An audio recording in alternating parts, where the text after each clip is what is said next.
ये कहानी है बिहार में बसे दरभंगा के एक छोटे से गांव की, जहां हर सुबह एक नई उम्मीद लेकर आती है। उसी गांव में एक ढाबा था और उस ढाबे का मालिक था छगन। स्वभाव से वो बहुत खड़ूस और लालची इंसान था।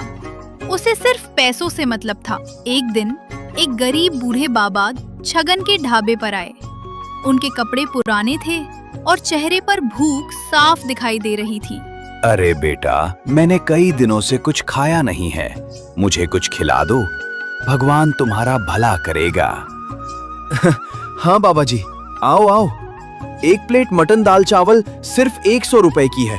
आप बताओ, इस जमाने में कोई इतना कम पैसों में खिलाता होगा? 100 रुपए? अरे बेटा, मेरे पास तो एक भी पैसा नहीं है। मैं तो एक गरीब हूँ, ऊपर से 100 रुपए मैं कहाँ से लाऊंगा? पैसा नहीं है तो मुफ्त का खाना खाने आ गए। यहाँ कोई मुफ्त में खाना नहीं मिलता। चलो जल्दी यहाँ से फुर हो जाओ। बेटा, मैं सच में बहुत दिनों से कुछ नहीं खाया हूँ, बस थोड़ा सा कुछ मिल जाता तो। समझ में नहीं आता क्या? निकलो यहाँ से, तुम्हारी वजह से मेरे ग्राहक भी भाग जाएंगे। कोई बात नहीं बेटा, आज तुमने मुझे ठुकराया है, लेकिन वक्त सबको सिखाता है। ये बोलकर बूढ़े चाचा वहाँ से निकल जाते हैं। तभी उस गांव में एक आदमी आता है जिसका नाम सुरेश था। वो पास के गांव से यहाँ आया था। उसका इरादा गांव के सरपंच से मदद मांगने का था, क्योंकि सरपंच और उसके पिता के बीच बहुत गहरी दोस्ती थी। गांव में प्रवेश करते हुए सुरेश ने देखा कि एक बड़े से बरगद के पेड़ के नीचे कुछ बुजुर्ग लोग बैठे आपस में बातें कर रहे थे। सुरेश उनके पास गया और विनम्रता से बोला, अरे काका प्रणाम, क्या आप मुझे बता सकते हैं कि प्रधान विक्रम ठाकुर जी का घर किस तरफ पड़ेगा? हाँ बेटा, सीधा इस रास्ते पर जाओ, फिर दाहिने मुड़ जाना। वहीं पर प्रधान जी का बड़ा सा घर है। लेकिन बेटा, तुम इस गांव के नहीं लगते, कहाँ से आए हो? जी काका, मैं पास के गांव से आया हूँ। हमारे गांव में पानी की बहुत कमी हो गई है, जिसके कारण अकाल जैसी स्थिति बन गई है। लोग काम की तलाश में दूसरे गांव जा रहे हैं, इसीलिए मैं भी यहाँ काम ढूंढने आया हूँ। अरे बेटा, चिंता मत करो, हमारे प्रधान जी बहुत दयालु इंसान हैं, वे जरूर तुम्हारी मदद करेंगे। तभी सुरेश सरपंच के घर के लिए निकल जाता है और पहुंचते ही कहता है, अरे सरपंच जी नमस्ते। हाँ भाई, बताओ क्या काम है? पर एक मिनट, तुम तो इस गांव के लगते नहीं, और कौन हो तुम? इससे पहले मैंने तो तुम्हें इस गांव में कभी नहीं देखा। अरे सरपंच जी, मैं सुरेश, शर्मा जी का लड़का, जो शादियों में खाना बनाते हैं जो। अच्छा, तो तुम शर्मा के बेटे हो। तुम्हारे पिता और मेरे बीच में बहुत गहरी दोस्ती थी। वैसे तुम जब छोटे थे मैंने तुम्हें तब देखा था, अभी तो काफी बड़े हो गए हो बेटा चलो चलो अंदर जाकर बात करते हैं। तभी सुरेश और सरपंच अंदर चले जाते हैं।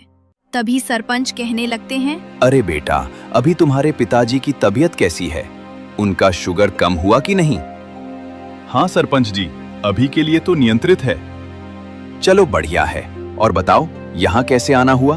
अरे क्या बताऊं सरपंच जी, गांव में अचानक से पानी की कमी के कारण भूखमरी जैसा अकाल आ पहुंचा है।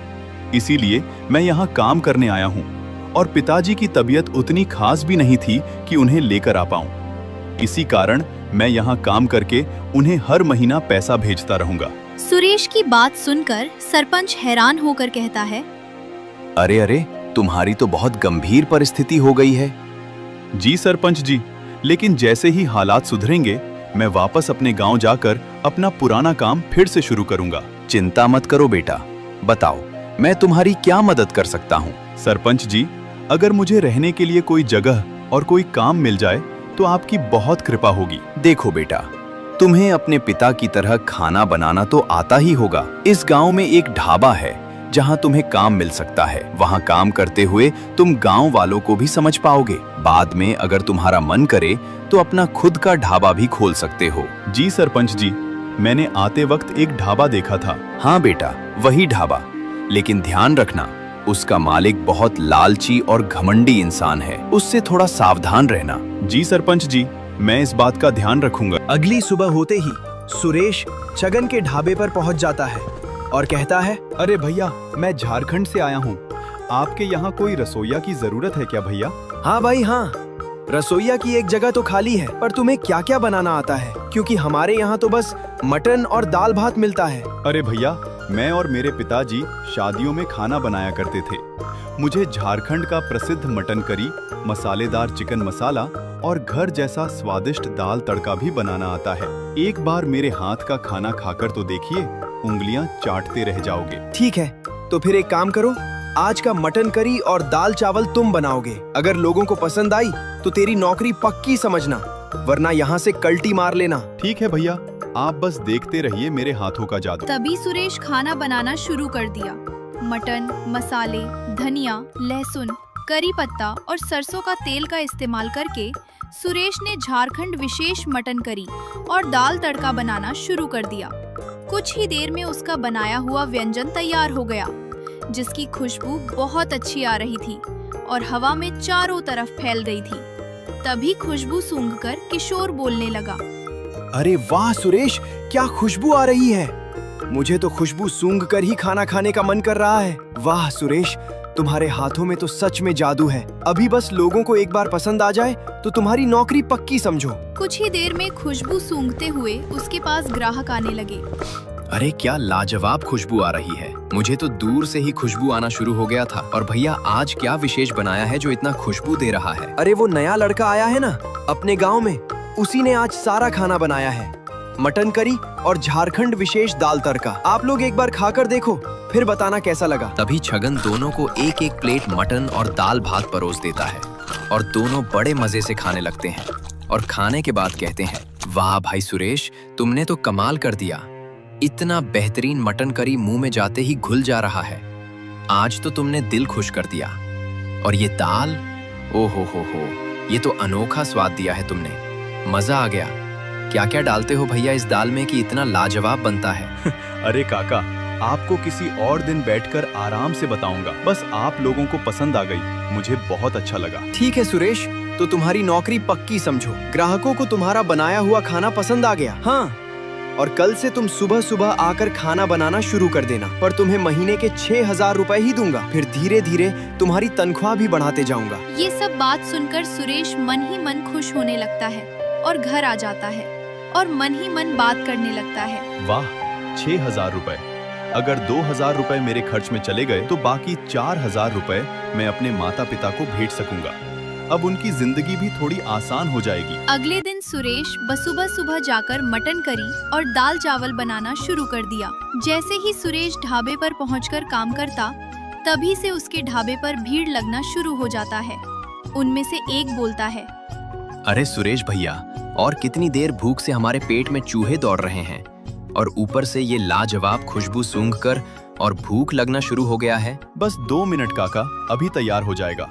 फिर आप लोगों को मस्त गरम गरम खिलाता हूँ। तभी सुरेश दोनों को एक प्लेट मटन और दाल चावल दे देता है। अरे सुरेश, कल जो थोड़ा सा मटन करी बच गया था ना, उसका क्या किया? अरे वो तो मैंने गरीबों में बांट दिया। मुझे वो लोग भूखे लग रहे थे। मैंने सोचा फेंकने से अच्छा मैं किसी का पेट भर दूं। अरे सुरेश, अगली बार से बचे हुए मटन करी ना किसी को देना और ना फेंकना। मटन करी को एक बर्तन या पतीले में डालकर उसके नीचे ठंडा पानी डाल देना और अगले दिन जब मटन करी बनाओगे तो उसमें डालकर मिला देना, तो किसी को पता भी नहीं चलेगा। ये क्या कह रहे हो छगन भैया? ऐसा थोड़ी ना होता है। हम किसी की जिंदगी के साथ खिलवाड़ नहीं कर सकते। मुझे वो लोग पैसे देते हैं और हम पैसे के बदले में उनको मटन देते हैं। जब हमें सब बराबर पैसा मिल रहा है तो हम उन्हें बासी चिकन क्यों खिलाएंगे? अरे सुरेश, थोड़ा आराम आराम से बोलो। अरे सुरेश, थोड़ा आराम आराम से बोलो, वरना ग्राहक सब सुन लेंगे और तुम अभी अभी आए हो। अगर तुम्हें अपना तनख्वाह चाहिए तो जैसा मैं बोलता हूँ वैसा ही तुम्हें करना पड़ेगा। सुरेश के पास कोई और रास्ता नहीं था छगन की बात मानने के अलावा। तभी किशोर मन ही मन बोलने लगता है, अभी मैं समझा सब इसको लालची और मक्कार आदमी क्यों कहते हैं। लोगों को बासी खाना खिला रहा है। अभी तो मुझे पैसों की सख्त जरूरत है, इसी कारण मैं अभी कुछ बोल भी नहीं सकता। ऐसे ही कुछ दिन बीत जाता है और सुरेश दिन भर मेहनत करता है और देखते ही देखते 2 महीना बीत जाता है। अरे छगन भैया, मेरा 2 महीने का तनख्वाह दे दीजिए।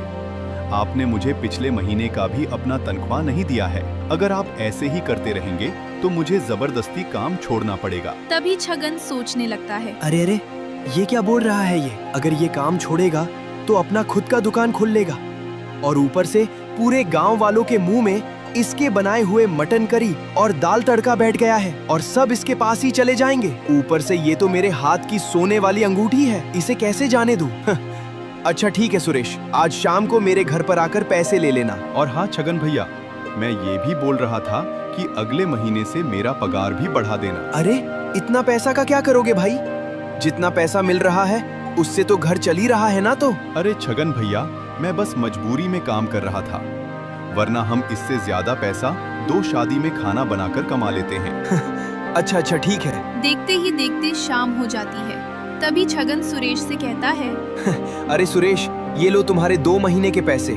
और हाँ, इतना सारा पैसा है, थोड़ा संभाल कर जाना। ठीक है छगन भैया, तो फिर मैं चलता हूँ। सुरेश इतना बोलकर वहाँ से निकल जाता है। तभी छगन मन ही मन, बेटे मजा आएगा, रास्ते में ही घपलाबाजी हो जाएगा तेरे साथ, फिर तो तुझे मेरे यहाँ ही काम करना पड़ेगा। तभी सुरेश पैसा लेकर अपने घर की ओर जा रहा था। उसे रास्ते में ही कुछ लोग घेर लेते हैं। अरे अरे, देख रहा हूँ बड़ी जल्दी है तुम्हें घर जाने की। लगता है कोई खजाना हाथ लगी है। तू जो हमें देख रहा है ना, हम हैं बिल्लू डकैत गैंग के सदस्य। हाँ, और नाम सुन के तो पता चल ही गया होगा किस लिए पकड़ा है तुम्हें। चलो फटाफट पैसा निकालो, वरना इतना मारूंगा किसी ने सोची भी ना होगी। समझा मेरे लाडले? चल जल्दी पैसा निकाल। अरे भैया, मैं तो एक साधारण मजदूर हूँ, एक ढाबे पर दिन रात मेहनत करता हूँ। और हाँ, मेरे पास पैसे कहाँ हैं? मुझे घर जाने दो। हम बेटे, तुम बहुत चालाक हो भाई। मैंने तुम्हारा पीछा किया था। ढाबे के पास तुम्हें आज ही तनख्वाह मिली थी, मैंने मेरी आंखों से देखा था। अगर तुमने अभी के अभी पैसा नहीं निकाला तो तेरी आज हड्डी पसली एक कर दूंगा, समझा? जल्दी निकाल। तभी सुरेश डर जाता है और उन्हें पैसा देकर वहाँ से चुपचाप घर चला जाता है। घर जाते ही सोचने लगता है, अरे मैं अब क्या करूं? मैं अब घर पर पैसा कैसे भेजूं? सब मेरी राह देख रहे होंगे।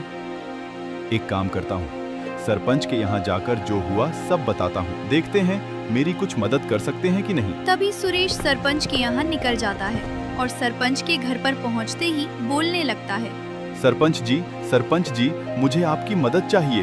अरे आराम से बेटा, और तुम इतना घबराए हुए क्यों हो? सब सही तो है? अरे सरपंच जी, मैं आपको अब क्या बताऊं? तभी सुरेश सरपंच जी को सब बता देता है। अरे बेटा, तुम्हारे साथ तो बहुत बुरा हुआ। और क्या तुम उस चोर को पहचान सकते हो? नहीं सरपंच जी, वो हमारे गांव से नहीं लग रहे थे, क्योंकि हमारे यहाँ जो कोई भी खाना खाने आता है, मुझे उनका चेहरा हमेशा के लिए याद रहता है। अच्छा, तो ऐसी बात है। पर उनको कैसे पता चला कि तुम्हें उस दिन तनख्वाह मिली थी? लगता है दाल में कुछ नहीं, पूरा दाल ही काली है। चलो छोड़ो, अब एक काम करो, मैं कुछ पैसा देता हूँ। आपका बहुत बहुत धन्यवाद सरपंच जी, मैं आपका शुक्रगुजार रहूंगा। इसके बाद सुरेश ढाबे पर वापस चले जाता है अपना काम करने। जैसे ही ढाबे के पास पहुंचता है, तभी वह देखता है पहले से ही ढाबे में छगन मटन करी और दाल तड़का बना चुका है। अरे सुरेश, तुम आ गए। आज इतना देर क्यों हो गया भाई? और तुम इतना मायूस क्यों हो? सब ठीक तो है ना? वो दरअसल कल जो आपने मुझे पैसे दिए थे, उसे रास्ते में चोरों ने लूट लिया और फिर मैंने सरपंच से उधार लिया और पैसा घर भेजा। इसी कारण मुझे आज थोड़ी सी देर हो गई। अरे अरे, तुम्हारे साथ तो बहुत बुरा हुआ। और सरपंच से उधार लेने की क्या जरूरत है? मुझसे मांग लेते पैसा। मुझे लगा आपके पास पैसा नहीं होगा, क्योंकि आपने मुझे 2 महीने पैसे देर से दिया है। इसी कारण मैंने सरपंच से ले लिया। अच्छा ठीक है, जो हुआ अच्छा हुआ। चलो जल्दी जल्दी काम में लग जाओ अभी। तभी सुरेश लोगों को एक एक प्लेट मटन करी और दाल चावल परोस देता है। देखते ही देखते 2 महीना बीत जाता है और अगले दिन जब छगन ढाबे पर आता है, तब सुरेश छगन से कहता है कि अरे छगन भैया, मुझे इस पिछले 2 महीने का पगार दे दीजिए। आप भी आजकल ज्यादा देरी कर रहे हो भैया। ऐसा ही चलता रहा तो मुझे काम छोड़ने में देरी नहीं लगेगी। अच्छा ठीक है सुरेश, आज शाम को पैसा ले लेना। देखते ही देखते शाम हो जाती है। तभी छगन, ये लो सुरेश, तुम्हारा पैसा। और हाँ, इस बार संभाल कर लेकर जाना, कहीं फिर से चोरी ना हो जाए। तभी सुरेश पैसा लेकर वहाँ से निकल जाता है और रास्ते में जाते वक्त उसे वही दोनों चोर दिखते हैं और वो लोग उसे देखते ही कहने लगे, अरे सुरेश मेरे भाई, क्या हाल है? और हमें देखते ही पता तो लग गया होगा कि हम क्यों यहाँ आए हैं। जल्दी चुपचाप जल्दी जल्दी पैसा निकाल दो। अच्छा एक बात बताओ कि तुम दोनों को मेरा नाम कैसे पता कि मेरा नाम सुरेश है? और ऊपर से बार बार तुम्हें कैसे पता चल रहा है कि मैं कब पैसे लेकर जा रहा हूँ? बेटा तेरी बस की बात नहीं, और अपना दिमाग ज्यादा मत चलाना वरना खराब हो जाएगा। जल्दी पैसा निकालता है कि दूं एक घूसा मुंह में। तभी सुरेश उन दोनों को पैसा देकर चुपचाप वहाँ से चले जाता है और सरपंच के घर पर चला जाता है और सरपंच से मिलते ही कहने लगता है, अरे सरपंच जी, सरपंच जी। अरे क्या हुआ सुरेश, इतना घबराए हुए क्यों हो भाई? फिर से चोरी हुआ है? हाँ सरपंच जी, आपने सही कहा है और मुझे तो लग रहा है कोई अपना वाला ही गद्दारी कर रहा है, क्योंकि उन्हें मेरा नाम तक पता है। और ऊपर से जिस दिन मुझे तनख्वाह मिलता है उसी दिन वो दो मुझे मिलते हैं। अब मैं पूरा खेल समझा। ये सब वो लालची छगन द्वारा रचा गया खेल है। तुम एक काम करो, तुम उसके यहाँ काम करते रहो और जब तुम पैसा मांगने वाले होगे तो मुझे एक दिन पहले बता देना और उसके बाद देखना मैं क्या करता हूँ उन दोनों के साथ। ठीक है सरपंच जी, जैसा आप कहें। ही देखते दिन बीतते जाते हैं और वो दिन आखिरकार आ जाता है। और जब सुरेश छगन से अपना तनख्वाह मांगता है तब छगन बोलता है, ठीक है सुरेश, आज शाम को मैं आकर तुम्हें तुम्हारा तनख्वाह दे दूंगा। नहीं नहीं छगन भैया, मुझे आज नहीं, मुझे कल चाहिए। कल ठीक है, जैसे तुम्हारी मर्जी। उसी शाम को सुरेश सरपंच को जाकर सब बता देता है और अगले दिन जब छगन काम खत्म करके पैसा लेकर जाने लगता है तभी फिर से उसे वही दोनों गुंडे दिखते हैं और कहने लगते हैं, अरे सुरेश, चलो जल्दी जल्दी पैसा निकाल दो बाबू, वरना पता है ना तुम्हारा क्या हाल होगा। तभी अचानक से सरपंच पुलिस को लेकर वहां पहुंच जाते हैं और कहते हैं, इंस्पेक्टर साहब, यही वो दोनों चोर हैं जो बार बार बेचारे सुरेश का पैसा चोरी कर रहे हैं। क्या रे, पुलिस के रहते हुए इस गांव में चोरी? ऐसी मार मारूंगा ना, अगली बार चोरी का ख्याल भी तुम्हारे दिमाग में नहीं आएगा। चलो आज तुम्हें 3rd डिग्री टॉर्चर का मजा चखाता हूँ। अरे इंस्पेक्टर साहब, आप यहाँ हमें माफ कर दीजिए, हमसे बहुत बड़ी गलती हो गई। ये तो बस हम छगन के बोले अनुसार हम काम कर रहे थे और हम कोई गुंडे और मवाली नहीं हैं। अच्छा छगन भैया, तो ये सब आपकी रची हुई साजिश है। तभी तो मैं सोचूं कि उसी दिन जिस दिन मुझे मेरा तनख्वाह मिलती है उसी दिन मेरा चोरी होता है। तभी इंस्पेक्टर साहब छगन के ढाबे के पास जाकर छगन को पुलिस स्टेशन में लेकर बंद कर देते हैं।